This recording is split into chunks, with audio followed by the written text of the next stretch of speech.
observaciones, más que nada en teoría, respecto a lo que es origen de las mutaciones, y nos quedamos ahí porque no dijimos nada acerca de ellos. Entonces, habíamos dicho que las mutaciones pueden surgir por replicación, problemas en la replicación. Recuerden de que en sí la polimerasa no es infalible, puede equivocarse, puede colocar un núcleo que no le corresponde, puede saltarse algunas zonas, y están las nucleasas revisoras que deshacen eso y se vuelve a crear antes de pasar a la mitosis, pero no siempre se puede. Están los procesos de químicos y físicos, como son las oxidaciones, alquilaciones, radiación, que van a generar cambios en la estructura del ADN, y que estos cambios van a involucrar directamente a las mutaciones que se van adquiriendo. Un ejemplo era la radiación UV, que lo que hace es soldar nucleótido con nucleótido. Entonces, al estar soldados, son inaccesibles para la polimerasa.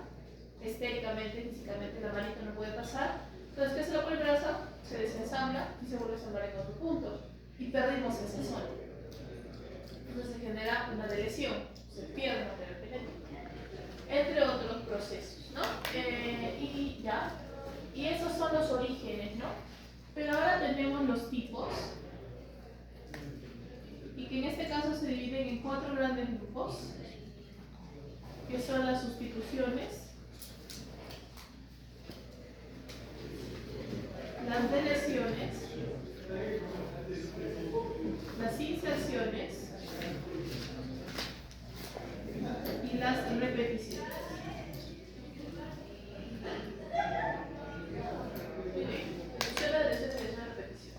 Entonces, en el caso de las sustituciones, como su nombre lo indica, es algo que sustituya a otra cosa. Entonces, bajo ese concepto, algo que se tenga que sustituir va a tener que tener al menos el mismo valor de aquello que se sustituye. Es un trait. ¿Qué significa? Que el número de pares de bases no va a variar, pero sí los pares de bases que varían, ¿no? Como decir, si cambiamos 3 pares de bases, los vamos a cambiar por otros 3. Si no, estaríamos hablando de una mutación completamente diferente. Entonces, es equitativo. Las que no son equitativas son las deleciones, las inserciones y las repeticiones. Obviamente, las deleciones es pérdida de material genético, las inserciones es ganancia de material genético, y finalmente las repeticiones también son ganancia de material genético. Entonces, en este caso, por ejemplo, si nosotros pusiéramos en nuestro camino, digamos, que tenemos la pérdida o una sustitución, entre comillas, de 3 nucleótidos por 2 nucleótidos, lo que estaríamos viendo en realidad es un delins, o lo que dice un indel, ¿ok? Un indel, que es un indel que primero se borraron 3 y luego se insertaron 2. No es una sustitución, ¿sí? Bien. Y las repeticiones en este caso pueden ser de un solo nucleótido o de una secuencia que se repite varias veces, 1, 2, 3 o muchas veces en una secuencia, y de esta repetición puede ser patológica. Por ejemplo, en la enfermedad de Huntington hay repeticiones de un codón específicamente, son 3 nucleótidos que se repiten una y otra y otra y otra vez. La proteína es capaz de soportar 25 a 29 repeticiones, ya 30 repeticiones. Pero superior a este, especialmente superior a 40, la proteína ya se modifica estructuralmente, se vuelve no funcional y se genera enfermedad. Entonces, justamente en eso se basa la repetición, ¿no? Entonces, como interés científico y biológico, la idea es que ustedes sean capaces de detectar las mutaciones y discriminar entre mutaciones que son patológicas y aquellas que no lo son. Y para eso tiene que tenerse una nomenclatura estandarizada, una nomenclatura normada. Entonces, en este caso, la nomenclatura oficial que hoy está en vigencia es la que otorga el HGBS, que es la Sociedad para las Variaciones en el Genoma Humano, que tiene una serie de reglas para colocar estas mutaciones. De aquí a que las obedezcamos al pie de la letra, bueno, es como manejar. Todos conocen las reglas del tránsito, no significa que las obedezcamos a cada rato. Menos a Perú. Entonces, Por ejemplo, yo les puedo decir de que una mutación en nomenclatura normal oficial sería esta. ¿Sí? Ahorita les explicamos a qué se refiere esto. Pero tal vez en la literatura lo encontramos así. Y Sansa, ¿no? Como que sobreentendimos esta letrita de acá. Y ahorita vamos a ver por qué. ¿Ok? Entonces, para poder trabajar con las mutaciones vamos a necesitar dos elementos muy importantes. El primero es GenBank y el segundo es las posiciones de los nucleótidos que conocemos gracias a GenBank. Entonces, si ustedes miran su prueba un ratito, yo les puse acá una secuencia y acá les puse un 1. ¿Qué asumieron ustedes naturalmente? Que este nucleótido A es 1, que todo lo demás va a tener una posición. Y yo puedo hacer eso con cualquier secuencia. Es lo que delimita el espacio. Y si ustedes se acuerdan cuando trabajamos con GenBank, la ceruloplasmina, que pasó de 49.000 pares de bases a 66.000, tuvo un upgrade hace 2 meses. Él tenía como G una extensión de 66.000 pares de bases, pero los RT mensajeros con los que trabajaron en la tarea no pasaban de los 5.000. ¿A dónde se fue tanto material? Obviamente son de los intrones. Pero con el gen contamos los exones entre esos 66.000 y en el RNA mensajero contamos también los exones, pero solo en esos 5.000. ¿Qué significa? Si ustedes se acuerdan del dogma de biología molecular, tenemos el gen, el cual va a ser promotor, exón, intrón, exón, intrón, exón. Este se transcribe y pasa a RNA mensajero y tenemos ahora solo exón, exón, exón. Y estos exones generan 3 estructuras primordiales, que es el CDS, el UTR 5' y el UTR 3', ¿no? Y luego, si esto se traduce, traducción, pasamos a la proteína, que en este caso solo se considera aquí al CDS.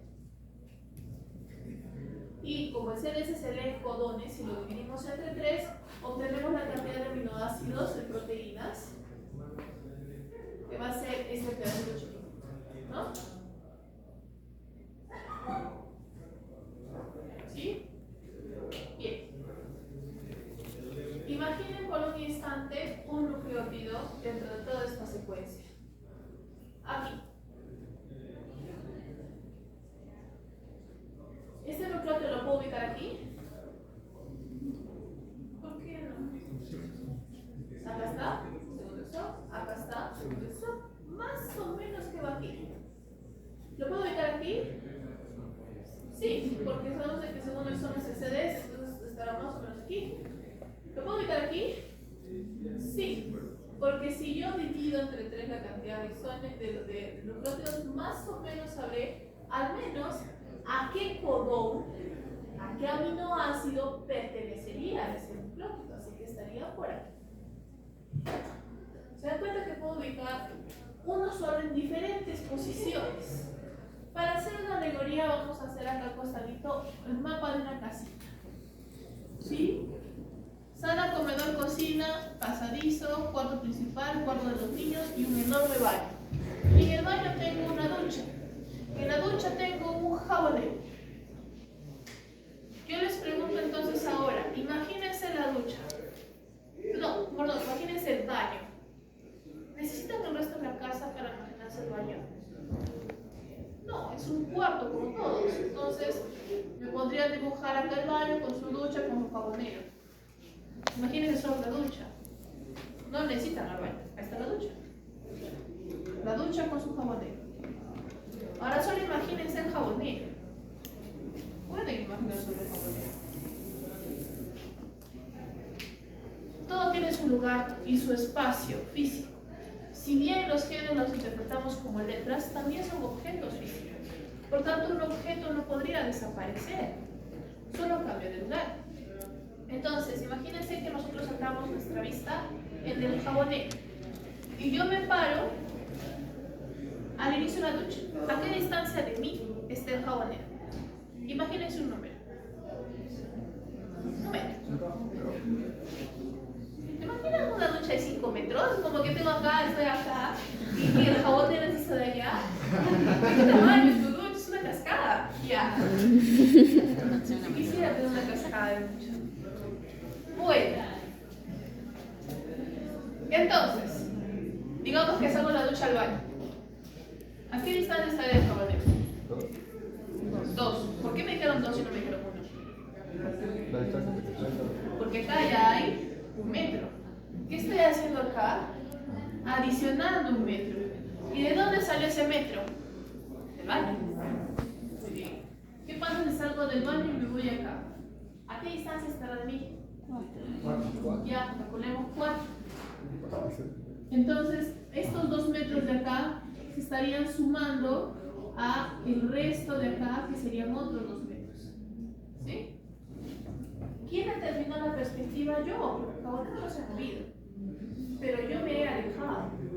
Algo similar sucede aquí. Tenemos un núcleo de una proteína. Si yo lo multiplico por 3, significa que se me ha alejado. Si yo incluyo el UTR5', me he alejado también. Si yo incluyo los intrones y el promotor, me he alejado mucho más. ¿Por qué? Porque estas secuencias, como la secuencia que tienen en su examen, siempre tienen que comenzar en 1. Pero el inicio cada vez está más lejos. Por lo tanto, pongamos un ejemplo. Digamos que tengo el aminoácido 7. ¿Cuál será su nucleótido? Su último nucleótido. Pregunta de examen de otro. ¿Cuál será su último nucleótido? Si no podemos multiplicar, contemos. Son 7. 3, 6, 9, 12, 15, 18, 21. O sea, específicamente 19, 20, 21. Entonces su último nucleótido sería aquí el 21. Obviamente, considerando de que el ATG, la arginina, el A sería la posición 1. Entonces, retrocedamos más. Ahora estamos en el mensaje. Si yo les digo, mi UTR tiene 30 pares de bases, ¿cuál sería ahora la posición de este 21? 51. Porque estamos sumando lo que hemos hecho acá. Yo ya tengo esta posición 21 y ahora estoy sumando aquí el UTR, que empieza un poco más alejados, que es 51. Y si yo lo quisiera ubicar aquí, ¿qué tendría que conocer? El tamaño del promotor, el tamaño del exón 1 único. ¿Por qué? Porque voy a tener que producir el intrón 1 y ahí recién hablamos. ¿Sí? Podemos utilizar esto de acá o podemos utilizar este de acá, ¿no? Hablemos. Entonces, esos tamaños justamente nos van a ubicar en un nucleótido y por lo tanto podemos ubicarlo en el contexto que nosotros querramos. Es por eso que la normativa de mutaciones se basa en el contexto. Una de las primeras reglas que van a encontrar, tanto en su manual como en el resumen de su manual, que es la introducción y la respuesta.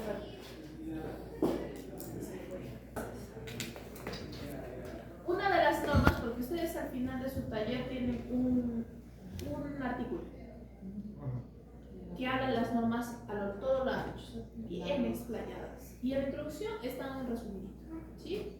Entonces aquí viene el contexto.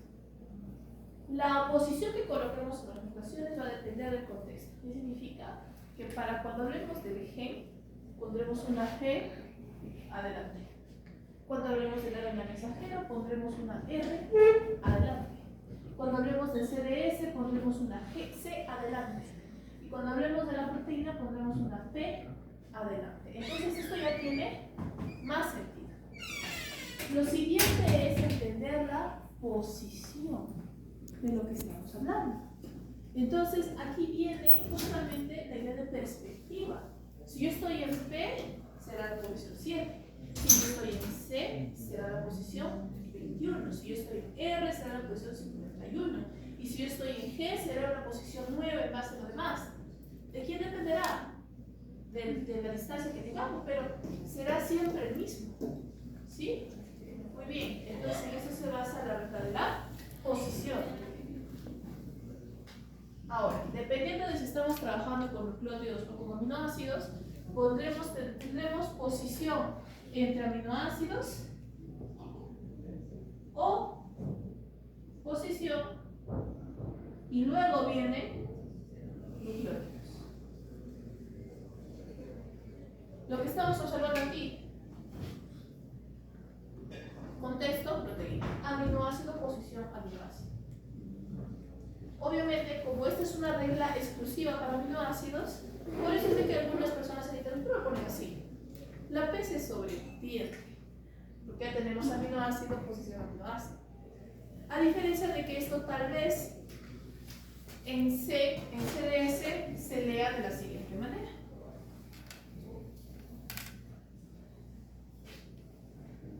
C180, CAT.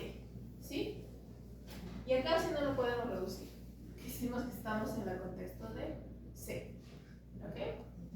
Entonces, en este caso es la posición, es el contexto y ahora son las reglas. Para sustituciones, ya me adelanté, coloca una flechita entre ambos nucleótidos. Para las deleciones, colocan la posición o posiciones involucradas y al final colocan un D. Para las inserciones es la posición o posiciones involucradas, colocan un ins y lo que se ha insertado. Y para las repeticiones colocan la posición, la repetición y al final ¿sí? Esas normas están. Entonces, en base a eso nosotros podemos trabajar.